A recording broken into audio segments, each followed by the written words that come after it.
That is a 50-year-old commercial. Hard to believe. It's also the title of my talk today. Calgon, take me away.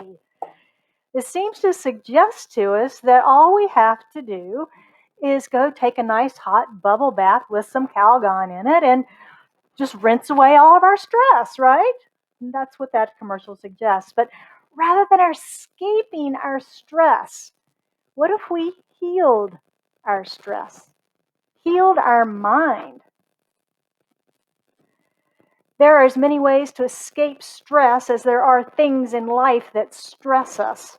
We overeat, we overdrink, we overdrug, we overshop till we drop, we over screen time, and there's just lots of overs that we can do to escape the stress that we feel in our lives. We all have our favorite escape, the way that we relax when we're stressed.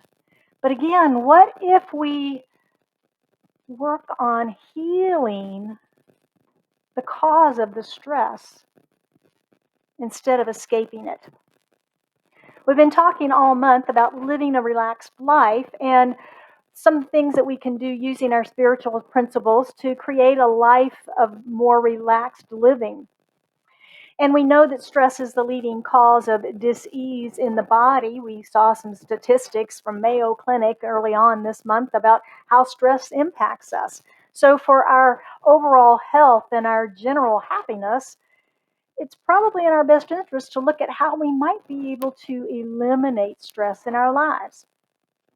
The science of mind, of course, is a teaching of healing. The whole textbook is about healing, isn't it? That's the premise. This 5-step treatment is about healing. It's about healing that which is no longer serving us. And so we are healing the thought to heal the conditions.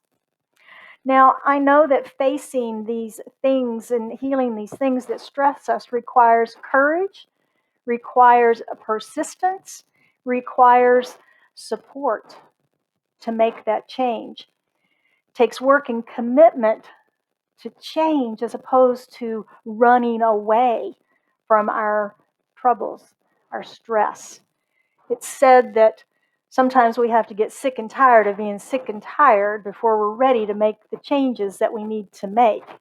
Anybody ever felt that way? I'm sick and tired of being sick and tired. So instead of distracting ourselves with all the things that we do for our everyday stress, let's see how we might go about healing our minds. Because we've said that stress is self-generated in our minds. I invite you to think of something that brings you stress. Something that brings you stress in your life. Maybe it's an employee. Maybe it's traffic. Maybe it's a customer. Maybe it's, let's say a family member. Politics. They get stressed over politics and the shenanigans that go on in that arena. Or let's say the news. That's a fun place to play these days, isn't it? With all the news that's out there. Take your pick of channels, right? And of course, the office, the place where we work. Or if you're retired, maybe your retirement's stressing you out, right? Could be any of those places that can cause us stress. So just kind of bring that to mind for you today and just hold it lightly. We've all probably had moments of feeling overwhelmed. Yes, we've probably all been there at some point in our lives and unable to cope with mental or emotional pressure. And that's usually results in that stress, isn't it? The stress hormone being released in our bodies. And when that stress hormone gets released, that good old friendly favorite of ours, fight or flight, kicks in. It's like a jolt of electricity to our body that says, narrow your focus to just this thing you're fearing right now and put all of your energy into other places in your muscles and so forth in your body. Have you ever noticed when you get into a stressful situation that you don't have any idea what's going on around you, that it's only what's causing that stress that you're focused on? We lose our perception, don't we? We lose our perception when we're under attack, so to speak. According to some research that I looked at, the three areas that we experience the most stress in are our money, our work, and our health. Our money, our work, and our health. Think about if that's true for you. Healing what we allow to create stress in our minds is the key to living a relaxed life. Would you agree? How on earth do we do that? There are so many things out there that stress us. How can we possibly do that? Well, the first thing is we have to stop blaming them. We have to stop blaming them. Most of the time, when we describe our stress, we'll say things like, I can't believe what they said to me. We don't say, I can't believe how much I'm allowing what they said to me to create stress in my mind. Do we? It's perspective. It's perspective. It's that blame perspective that is creating the stress in our minds, right? It's the blame perspective. When we can remember that stress is self induced, do we agree that stress is self induced? And it's by our reactions to what happens to us, that's when we can begin to heal the cause. That's when we can begin to heal our mind. As the universe likes to play, I had the perfect example this week that I could bring you all today to tell you this fantastic story, this gift that I was given. It seems that we've got a very highly stressful customer relationship, I should say, in our office right now. And everybody else in the office, from top management all the way through staff, is like, up to here. You take it over. I'm like, okay, sure. What would you like me to do?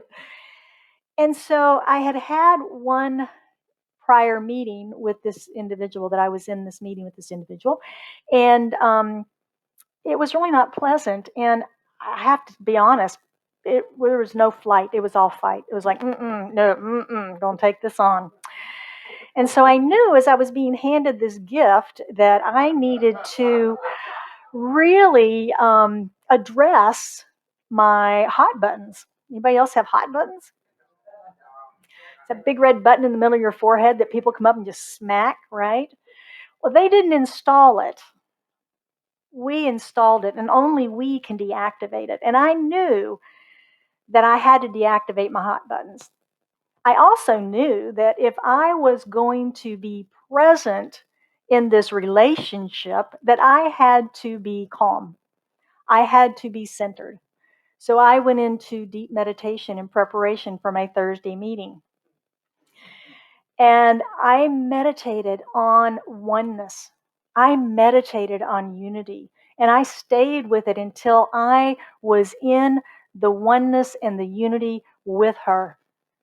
We were one in God. And I was grounded and anchored in that truth. Because I knew that if I went in with anything less than that I could not be present to what I needed to be present to in that situation. So I had to deactivate my hot button. I had to not let that get pushed. I had to be in oneness. And then I had to set some clear goals and intentions for the meeting. Who did I really want to be when I showed up in that meeting? Did I want to be her adversary? Did I want to win at all costs? Or did I want to be something else? Did I want to collaborate and communicate? Did I want to walk away? How did I want to walk away? What feeling did I want to walk away with from that meeting? Rocky, I won, right? But I lost the war, right? If that's the case. So I knew those goals and intentions for how I wanted to be in the meeting and after the meeting. And it allowed me then to respond to her normal behavior, rather than be triggered by it, rather than react to it, but to simply respond, to be present, to listen to her, not be thinking of my response and how I was going to counter that attack, but to simply be and be in that moment. It is interesting the additional practice that it took to get into a deeply centered place to not go into fight or flight. I will say that. But it's very much like, I mean, I have a normal daily spiritual practice that keeps me in a pretty good state of balance. But I knew what I was going into. And it's a very challenging, competitive, egocentric sort of environment.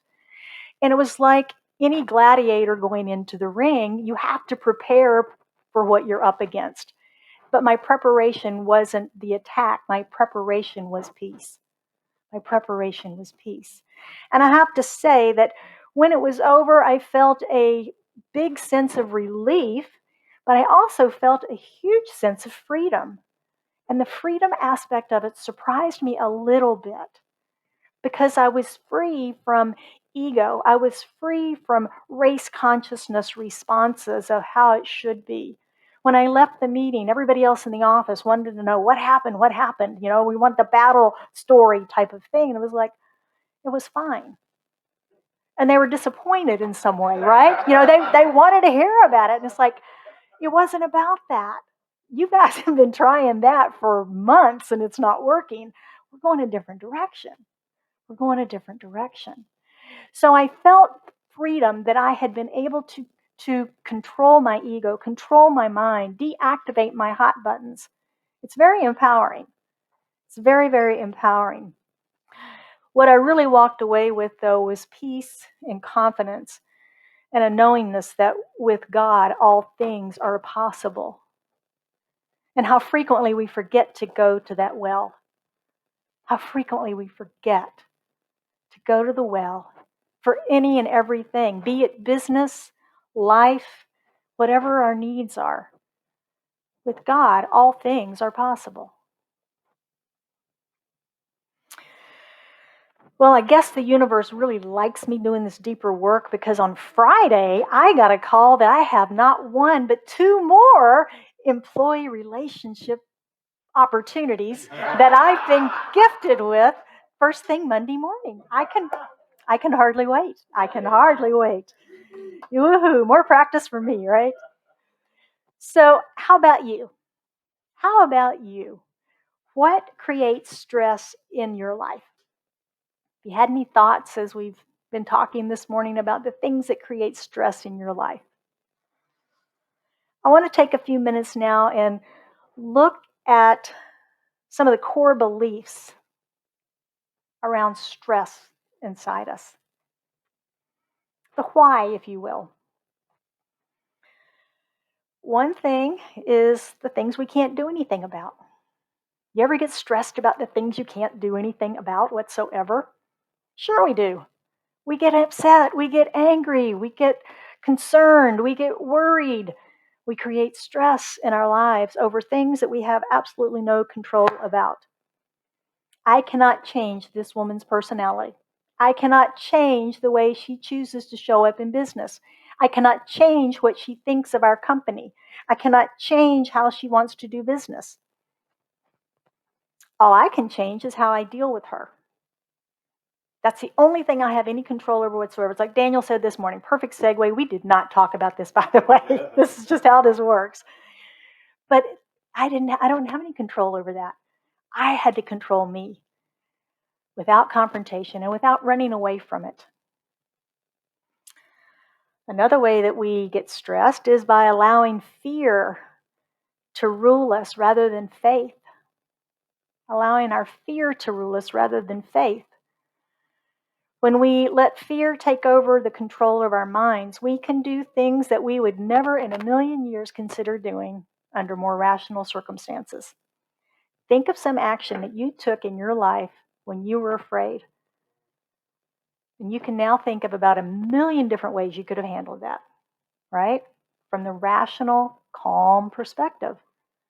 And that's the way fear controls us if we allow it. The third thing that stresses us is our rigid attitudes and perceptions. Our rigid attitudes and perceptions. When we have a rigid and inflexible mind, we have a tendency to be in more conflict with the world around us. Not everybody thinks like we do. Have you noticed that? And when we're rigid and inflexible in our thinking, we're going to bump up against people. But when we're more like what Ernest Holmes described as open at the top, open and expansive and receptive to new and different ideas, to at least listening, then we can begin to get along better with each other and have less stress in our lives. We're curious, we're inquisitive, right? Had I remained rigid in my belief that I was right, which I know I am, but anyway, I was right and my company is right and the customer is wrong, and my meeting would have been a little different, wouldn't it? We would have just simply been crossing sabers the entire time about who was right and who was wrong, not coming to any any conclusions. So if you find yourself in conflict more frequently than normal, check with your attitude and your perceptions on life and see if they're affirming or if they're a little more closed and rigid. The last way that we create stress is when we hold unrealistic expectations. This is when we assume that we have some level of control that we actually don't have. Things like, oh, driver cuts me off and I decide I'm going to tailgate them for a while to express my displeasure to them in their rearview mirror and change their behavior in the future. They will not cut me off again and they'll stop driving that way. Right? That even sounds crazy to say, doesn't it? It really does. But it happens. It happens. But we have no control over those sorts of things. Had I thought that I could walk into that meeting and I expected her to be someone different and to say, yes, I made a mistake. It's my fault. I am going to take care of it and clean it up. No, it won't ever happen again. I'd have been sorely disappointed. So I didn't have that unrealistic expectation of that meeting. Whenever you think they or it should, anybody heard the word should, be different, probably holding some unrealistic expectations, and you might expect to be disappointed. Might expect to be disappointed. So it takes courage to stand in the presence of a known stressor in our life. We have that anticipation when we know that something provides stress for us. We've got a family gathering and we know that Uncle Joe causes us stress. We get wound up and ready before we go in, don't we? We're ready for it. So, but it takes courage to stand in that presence and be present and be calm, to listen and to be flexible and compassionate.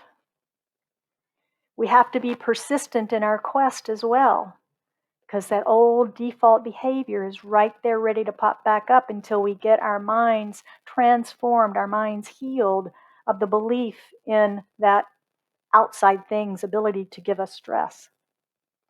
And we'll need support to accomplish this transformation. Any change is challenging. You're in a community here that provides a tremendous amount of support to you on your spiritual journey. And changing our minds about things is part of our spiritual journey. You've got practitioners and ministers here to help you. We can also find, of course, therapists and other resources to help us with this idea of changing our thinking. We also can surround ourselves with positive minded folks, like we talked about last week, the importance of surrounding ourselves with positive people to help keep us in the more positive light as well. But I will caution you a little bit about the idea of venting. Brene Brown, in her book, has a whole big paragraph about venting, and actually she calls it gossiping, which that's true too. And how it feels when you're doing it, but how it feels when it's done. And the same can be true of venting, like my team wanting to know what happened. What happened in the meeting? Tell us all the details. And they were disappointed when I didn't have anything to dump for them. And so that venting experience, we're reinforcing the old behavior, not the new behavior. So be aware of that. So healing our mind of the way it stresses our bodies is possible. We can do it. We can heal our minds about our perception of those things that stress our bodies when we decide to be different. That was a conscious decision that I made for that meeting on Thursday, that I was going to be different in the meeting. I was going to be different after the meeting. And then we begin to take those necessary steps to reveal the wholeness that we already are. We are already whole, perfect, and complete. We are spiritual beings. We just have this wild physical experience that we're going through. So we can use that knowledge of the inner wisdom that we have to demonstrate that wholeness in the external. Ernest Holmes is our founder, and he's also the author of the Science of Mind that we teach from. And he tells us that spiritual mind healing means that the one mind reacting on, in, through, and as the body and environment will change the situation because we change our thinking within it. We change our thinking within it. And that's the whole premise. Change your thinking and watch your life change. So we can reduce the stress on our bodies when we begin reducing the stress in our minds. All right, let's take a look at our practicing the principles this week for some processes that we can use at home to practice this idea of reducing our stress. And don't forget to sign up for Mindful Monday. It's the email that I send out every Monday morning that gives you the notes and quotes and more details on the spiritual practices. You can sign up in the lobby if you haven't done so to get that. And if you're online, you can just send me an email and I'll add you to the list for tomorrow's distribution. Number 1 is contemplate. What is it that most causes you stress? Everybody have one thing or someone that comes to mind that causes you stress, instantaneous stress. Review those 4 main beliefs that we just talked about. Things we can't do anything about, fear rather than faith, rigid attitude and perception, and unrealistic expectations. And then decide which area most stresses you. And pick that area and work on it this week. If it's traffic, if it's family, if it's work, if it's finances, if it's health, whatever it might be. Pick that one area and just focus on that this week. Number 2, commit to meditate. I beat this drum every week because meditation is such an important part of our spiritual journey. To make a commitment to yourself to sit in silence for at least 10 to 20 minutes. 20 minutes is best, but if you're not there yet, start with 10 minutes, set your timer, and just be still. Be in the silence. Close your eyes for 10 to 20 minutes and just be still. Your intention in that is knowing your oneness and your unity with all life. Again, that idea of unity with all allows us to begin to diffuse the stress of them. Number 3 is set your intention. Each day after your meditation, write down a clear intention about who you're choosing to be today. Who are you choosing to be today? As a driver, with your money, with your health, with that person at work, whatever it might be. And then use some affirmations along that to support you. I'm a conscious and courteous driver. My finances are more than enough for all my needs today. I am unified in the one life with this person. We are one. There is no separation. I am calm. I am peace.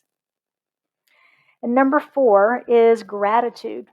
At the end of the day, write down 5 things in the evening that you're grateful for about your day and the thing that you used to let stress you.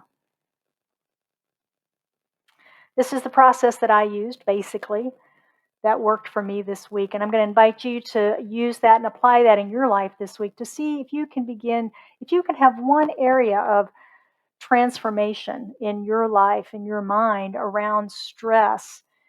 It can then begin to snowball after that because you can see the way that it applies to other areas and other things that create stress in our lives. So Calgon might help us to have a little better self-care, right? A little bit of self-care in those bubble baths. It's William James that reminds us that the greatest weapon against stress is our ability to choose one thought over the other. Let's choose them wisely this week. So it is. Would you join me for an affirmative prayer? Recognizing that there is one life, one mind. That life is God, and all of that is here now present, in, through, and as me, and in, through, and as each one of us gathered here today. For we recognize that power, that presence of the universe, the allness of the all that is infinite love. It is intelligence and wisdom. It is peace and harmony. It is wholeness. And we are that which it is in form. We are created of this one presence, this one power, this one substance. We are created of that love. We are there for that love. We are harmony and peace. We are joy. And I know that we are each individually, uniquely expressed as this one, and yet we are unified in the whole. For there's nothing outside of the wholeness of God. God and its creation are one, inclusive, included, unified. And so as I know this about all of us, I speak my word for and about us, knowing, claiming, and accepting in this allness, in this wholeness of life, that we are whole, perfect, and complete as this manifestation of the divine. That our lives flow with ease and grace, that we are empowered and inspired, that we are sourced of abundance, and the abundance that we see around us in the universal presence, the grains of sand on the beach, the stars in the sky, and the multitude of space around us.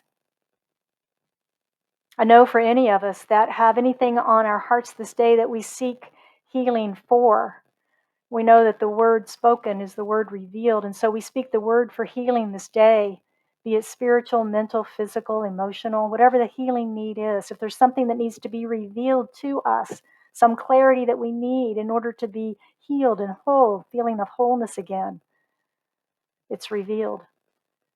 If there's something that needs to be physically healed in the body, we know that the body is filled with infinite intelligence and that it has the power to heal itself. We know that the financial abundance flows to and through each of us as we open to receive and generously circulate our good. And that being sourced of love and love ourselves, that we are in loving relationships with all that we meet, that we are unified in this wholeness and this oneness, that we are connected. We are peace and joy and kindness. We express love in each and every word that we speak. And how grateful I am for this knowing. How grateful I am to be immersed in the one as the one and knowing that we are all together in it.